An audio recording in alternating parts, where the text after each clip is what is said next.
सच है भगत सिंह, मैंने आपका वीडियो भी सुना था, लेकिन क्या करूं, मुझे हर चीज़ मजबूरन करनी पड़ती है। ये आन उपासनाएं साधनाएं वगैरह सब मेरी फैमिली में ऐसी चीज़ें कोई मानता नहीं है। एक बार मैंने इनको बताया था गुरु जी के बारे में, लेकिन ये लोग ना गुरु जी को गालियाँ देने लगे। मैंने इनसे बहस करना जरूरी नहीं समझा और मैंने बोल दिया हाँ मैं तुम्हारी बात मानूंगी। मेरी शादी हो रखी है इसलिए ना इनके ससुराल वालों के सामने ज़्यादा जिद नहीं कर सकती।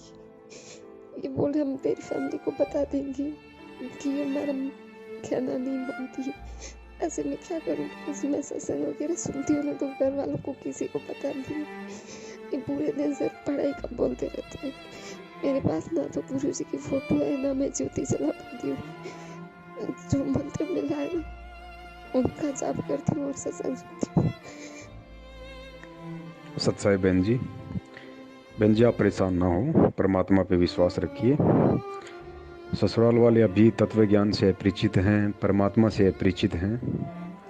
वो भी जो कर रहे हैं हो सकता है अपने विचार से आपके सुखद भविष्य के लिए कर रहे हैं, क्योंकि उन्हें ज्ञान नहीं है, आध्यात्मिक ज्ञान नहीं है।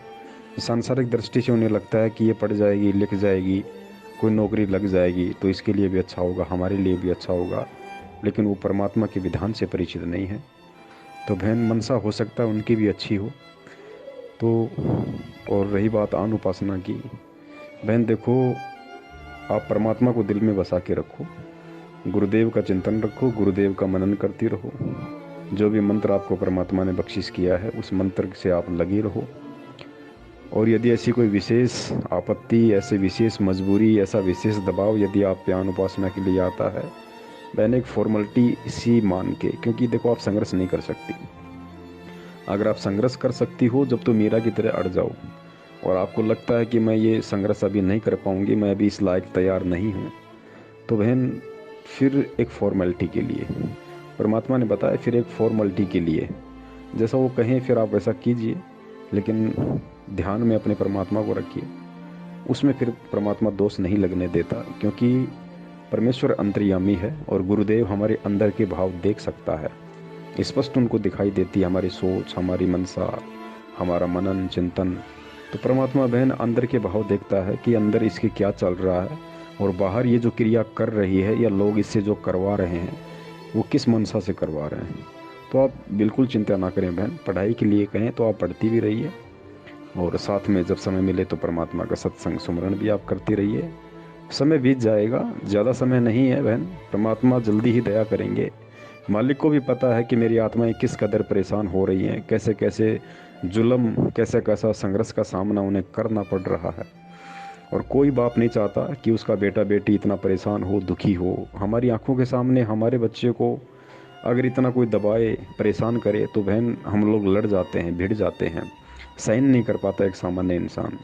तो सोचो उस समर्थ होते हुए भी परमात्मा कैसे सहन कर रहा है। तो हमने परमात्मा के मिशन को भी समझना है। परमात्मा चाहता है कि हम थोड़ा ज्ञान आधार से दृढ़ हों, हम भी थोड़ा संघर्ष करना सीखें, थोड़ी मेहनत करें, लोगों को ज्ञान आधार से प्रेम के साथ में जवाब देना सीखें। तो बहन ज़्यादा समय नहीं है, परमात्मा जल्दी ही हम सब नीचों पे दया करेंगे। जल्दी ही एक भक्तिमय माहौल इस संसार में बनेगा, पूरी दुनिया में बनेगा।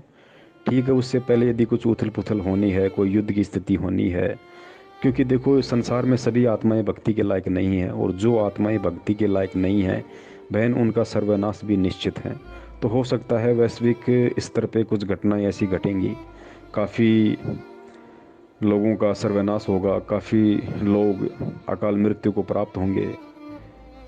और अकाल मृत्यु को प्राप्त वही लोग होंगे जो परमात्मा की आत्माओं के मार्ग में बाधा बनने वाले थे, भक्ति मार्ग में जो बाधा बनने वाले थे, वही लोग इस वैश्विक उथल पुथल में यहाँ से जाएंगे। तो तब तक बहन हमें थोड़ा सा ज्ञान को आधार बनाना पड़ेगा, थोड़ी हिम्मत रखनी पड़ेगी। कुछ भी करें, कुछ भी कराएं बहन, ये आपकी मजबूरी है, आपकी परेशानी है। यदि आप मीरा का रोल नहीं निभा सकती हैं तो बहन आप नीची गर्दन करके और परमात्मा की भक्ति में लगी रहें। जैसा वो करें वैसा आप जी करती रहें, लेकिन परमात्मा से प्रार्थना भी करती रहें कि हे परमपिता परमेश्वर, आप अंतर्यामी हैं मालिक, मेरी पार नहीं बसा रही है, मैं हर तरीके से निर्बल हूँ, अबला हूँ इन लोगों के आगे। अब ये चाहे तो परमात्मा मेरे ज्ञान की कमी हो, या चाहे मैं संघर्ष नहीं कर पा रही, मेरे अंदर वो हिम्मत नहीं है, परमात्मा चाहे इस चीज़ की कमी हो, आप अंतर्यामी है, जानी जान है, आप सब जानते हैं। तो परमात्मा, लेकिन मेरे अंदर आप हो, मेरे अंदर से आप नहीं निकल सकते। आपका जो ज्ञान है वो इस कदर इस दासी के हृदय में, आत्मा में, मन में समा गया है कि देवी देवता, ब्रह्मा विष्णु महेश, या कोई भी जिनकी मुझसे आन उपासना करवाई जा रही है, दबाव बनाया जा रहा है, उनके लिए 0% भी जगह मेरे दिल में नहीं है। तो परमात्मा तो अंतर्यामी है बहन। परमात्मा तो केवल एक फॉर्मलिटी के तौर पे अपने बच्चे के मुख से सुनना चाहता है, प्रार्थना के रूप में अपने बच्चे के मुख से सुनना चाहता है कि मेरा बच्चा मेरे से किस तरह प्रार्थना करता है, क्या बोलता है, क्या कहता है। बाकी काम परमात्मा का है। सूरदास की कथा बहन आपने सुनी होगी। परमात्मा ने बताया था कि एक सूरदास था, वो भगत था, और उसको थोड़ा दस्त लग गए, लूज मोशन हो गए। तो उसने सोचा कि यहाँ एक आधा भगत आता है आश्रम में, बेचारे मेरी सेवा में लगे रहते हैं, बड़े दुखी हैं, क्यों ना मैं जंगल की तरफ चला जाऊँ और अपना शरीर त्याग दूंगा वहाँ पे। इस शरीर को कोई जंगली जानवर, कोई पशु खा लेगा तो उसका भी उद्धार हो जाएगा। ये सोचकर सूरदास जंगल की तरफ चला गया और गहरा चला गया अंदर। गुरुजी ने कहा कि वो इतना अंदर चला गया कि उसको कुछ भी नहीं सूझ रहा था। एक जगह जाके वो बैठ गया। अब परमात्मा अपने भगत के साथ में रहता है। तो तभी एक बच्चा आया और कहा कि बाबा बाबा, लगता आपको भूख लगी है। तो सूरदास ने सोचा भाई होगा कोई बच्चा, आसपास में कोई परिवार रहता होगा यहाँ पे। उसने कहा हाँ बेटा, मुझे भूख लगी है। तो इतने में बच्चा थाली से, खिचड़ी थी उस थाली में, और उस बाबा को पकड़ाते हुआ कि लो बाबा, मेरी माँ ने आपके लिए खिचड़ी भेजी है, आपको देख के कि भाई एक बाबा बैठा है, आप एक खिचड़ी खा लो बाबा। तो सूरदास ने परमात्मा का शुक्रिया अदा किया कि हे परमपिता परमेश्वर, हे मालिक, आप इतने दयालु। परमात्मा, जंगल में भी आपने अपने दास की सेवा कर डाली, अपने दास का इतना ध्यान रखा आपने। सूरदास ने खिचड़ी खाई।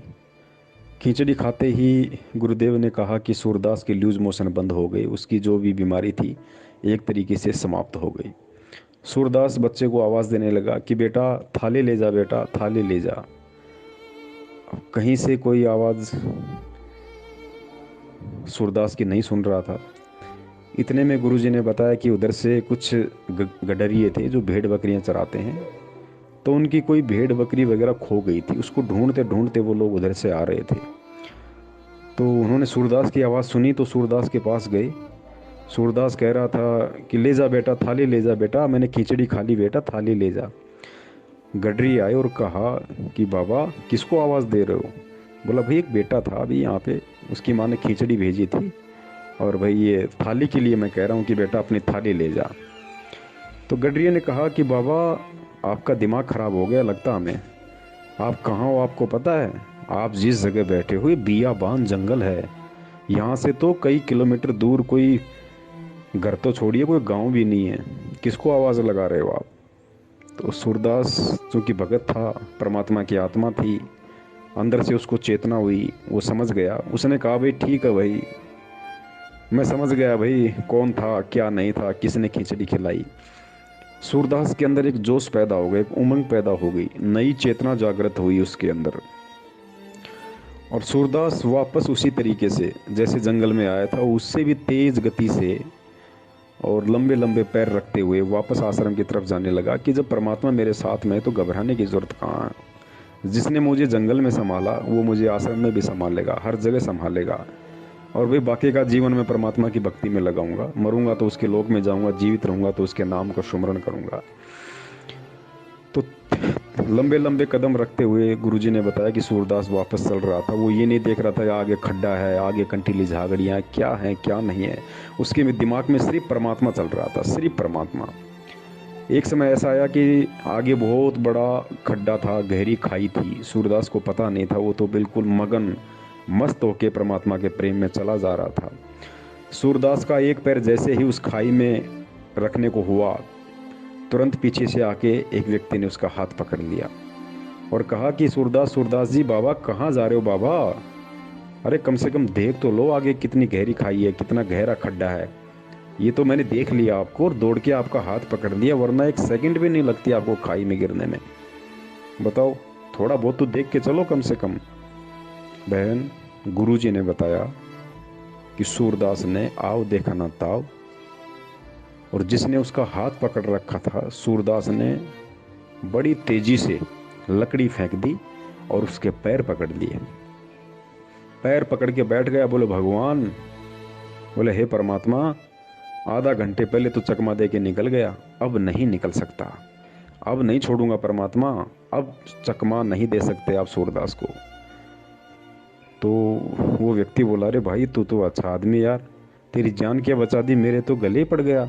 अरे मैं तो रास्ते से जा रहा था, अचानक से तुझे देख लिया, दौड़ के तेरी जान क्या बचाई, मेरे गले पड़ गया। कौन भगवान, कैसा भगवान भाई, छोड़ मुझे, जाना है मुझे। तो सूरदास ने कहा कि परमात्मा, ये सूरदास एक बार धोखा खा सकता है, बार बार धोखा नहीं खा सकता। लेकिन परमात्मा भी लीला पूरी करता है। उस व्यक्ति ने कहा कि नहीं नहीं भाई, मैं कोई परमात्मा नहीं हूँ भाई, कहाँ पागल हो रहा है, छोड़ो मुझे, जाना है भाई, मुझे काम है। तो गुरुजी ने कहा कि उस व्यक्ति ने ज़बरदस्ती करते हुए और सूरदास से अपना पैर छुड़वा लिया। तो सूरदास ने रोते हुए कहा, गुरुदेव ने बताया, सूरदास ने कहा कि कोई बात नहीं परमात्मा, आप समर्थ हो, आप शक्तिमान हो, आप कुछ भी कर सकते हो, मेरी क्या औकात आपके सामने जो मैं आपका पैर पकड़ के रख सकूं, मैं आपको कस के पकड़ सकूं, मेरी क्या औकात है, मैं दीन हूं, मैं निर्बल हूं। परमात्मा ने एक वाणी के माध्यम से बताया कि सूरदास ने कहा कि हीन समझ के पैर छुड़ा गया। हीन यानी कमजोर। सूरदास ने कहा कि हीन समझ के, हीन जान के पैर छुड़ा गया, है सर्वशक्तिमान तू। सूरदास ने कहा कि हे परमात्मा, मैं दुर्बल हूँ, निर्बल हूँ, कमजोर हूँ, मुझको हीन समझकर आप अपना पैर छुड़ा गए, क्योंकि आप सर्वशक्तिमान हो। तो सूरदास ने कहा कि हीन समझ के, कमजोर समझ के पैर छुड़ा गया, है सर्वशक्तिमान तू, पर सूरदास के दिल से निकल जा, जब मानो किसा बलवान तू। कि परमात्मा, पैर तो आप छुड़ा गए क्योंकि निर्बल हूँ, दुर्बल हूँ, कमज़ोर हूँ, लेकिन आपको तब मानूं कि आप भगवान हो, तब मानूं कि आप बहुत बड़े समर्थ हो, शक्तिशाली हो। इस सूरदास के दिल से निकल के दिखा दो आप एक बार। तो बहन, परिवार वाले चाहे आन उपासना के लिए दबाव डालें, चाहे किसी भी चीज़ के लिए प्रेशराइज करें, बहन आपने अपने दिल में उस परमात्मा को, दास जो बार बार परमात्मा शब्द यूज़ करता है, बहन वो परमात्मा शब्द केवल सतगुरु के लिए है, गुरुदेव संत रामपाल जी महाराज जी के लिए है।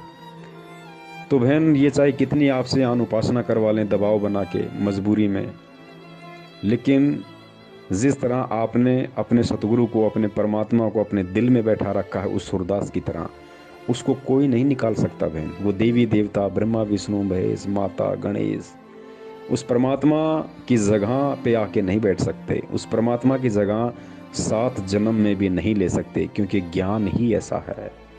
ये ज्ञान भगत को इस कदर पागल बना देता है, भगत को इस कदर प्रेरित करके और अपना बना लेता है बहन, उसके बाद किसी और के लिए जगह ही नहीं बचती है। तो आपकी मजबूरी है तो बहन आप परमात्मा से प्रार्थना करती रहिए कि हे परमात्मा, आपके दासी की हालत तो सूरदास की तरह है। इस दासी के दिल में, इस दासी के मन मस्तिष्क में परमात्मा आपके अलावा दूसरा कोई नहीं समा सकता है इष्ट रूप में। हे गुरुदेव, बाकी मैं सांसारिक दृष्टि से कमज़ोर हूँ, हीन हूँ, दुर्बल हूँ, आप अंतर्यामी हो, मेरी हर स्थिति से वाकिफ़ हो। तो परमेश्वर अब आपके हाथ में है मालिक, बाकी मैं आपकी भक्ति पे लगी हुई हूँ, जितनी मेरे से बन पाती है। मेरे श्रद्धा भाव में किसी प्रकार की कोई कमी नहीं है। बाकी परमेश्वर आप जानी जान है, क्या मेरे साथ हो रहा है, क्या नहीं हो रहा है। तो बहन, ऐसी स्थिति में परमात्मा उस आत्मा को दोषी नहीं मानता है, नहीं समझता है, क्योंकि सच्चाई का पता लगने के बाद एक आम प्राणी भी सामने वाले को क्षमा कर देता है, और मालिक तो जानी जान, वो तो अंतर्यामी। तो सतगुरु बहन मजबूरी में या दबाव देकर आपसे करवाई गई किसी भी क्रिया में कैसे दोष देख सकता है, परमात्मा कैसे आपसे नाराज हो सकता है। और एक समय ऐसा आएगा परमात्मा वो दया कर देगा, वो परिवार वाले आंखों से आंसू निकाला करेंगे कि बेटी धन्य है तेरी भक्ति को और धन्य है बेटी तेरे गुरुदेव को, जो ऐसी विपरीत परिस्थितियों में हमसे छुप छुपा कर भी तो अपने भगवान को याद किया करती थी, उसकी भक्ति किया करती थी। लेकिन बहन तब तक हमने हिम्मत नहीं हारनी है, तब तक हमने हिम्मत बना के रखनी है, तब तक हम परमात्मा की भक्ति पे चलते रहें, चाहे दुख में चाहे सुख में। अंत में परमात्मा संभाल ही लेगा, अपनी आत्मा को टूटने नहीं देगा, झुकने नहीं देगा। बस ये हिम्मत बना के रखना बहन, ये अंतिम दाव है इस कलयुग का। ये दाव यदि आज हम चूक गए बहन, पता नहीं कब ये मौका लगेगा, कब इस समय, क्योंकि ये बड़ा विचित्र खेल है बहन, बड़ा विचित्र संयोग आज आप और हमारा बना है बहन। अगर मानव शरीर मिल गया तो पता नहीं कौन से युग में मिलेगा, परमात्मा मिल गए तो पता नहीं कौन से युग में मिलेंगे, क्योंकि मोक्ष तो इसी समय होना है।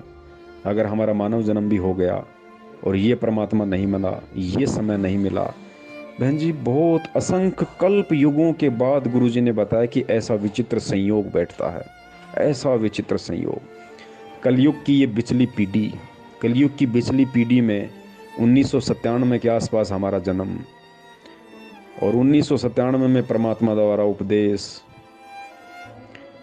उसके बाद हम परमात्मा की शरण में आए, परमात्मा ने हमें ज्ञान समझाया। इतनी संगत होने के बाद भी कितने लोग उनको समझ पाए, कितने लोग ज्ञान को आधार बना के चल रहे हैं बहन। ये सारा का सारा सहयोग बहुत अनंत युगों के बाद बनता है। तो बहन ये तो स्वाति सीप जैसा मेल है, मौका हम चूक ना जाएं बहन, किसी भी तरीके से, लंगड़े लूले गए, बहरे अंधे काणे, यानी किसी भी तरह से हम इस भक्ति पे लगे रहें। कोई कुछ भी करवाए मजबूरी समझ के या दबाव में, अगर हम कर लेते हैं बहन, उसका दोष परमात्मा नहीं देखता, क्योंकि परमात्मा ये देखता है कि ये किस भाव से अनुपासना कर रही है, किस भाव से ये देवी देवताओं को सिजदा कर रही है। परमात्मा अंदर के भाव देखता बहन, बाहर की क्रिया नहीं देखता। साधु भूखा भाव का, धन का भूखा नाही, जो कोई धन का भूखा साधु बिनाई। तो बहन हमने इस तरीके से इस भक्ति मार्ग पे यदि हम संघर्ष नहीं कर सकते तो हमने इस तरीके से अपने परमात्मा को सूरदास जी की तरह अपने दिलो दिमाग में बैठा के, और हमने भगत जी उसके पीछे लगे रहना है, परमात्मा का चिंतन मनन हमने करते रहना है। फिर चाहे ब्रह्मा विष्णु महेश हमारे सिर पे आके क्यों ना बैठ जाए बहन जी, आधा बाल भी नहीं उखाड़ सकते, आधा बाल भी। जब इतनी दृढ़ता, इतना समर्पण भाव, इतना समर्पण भाव अपने सतगुरु के प्रति शिष्य का हो जाता है। सत साहिब, जय हो बंदी छोड़ के।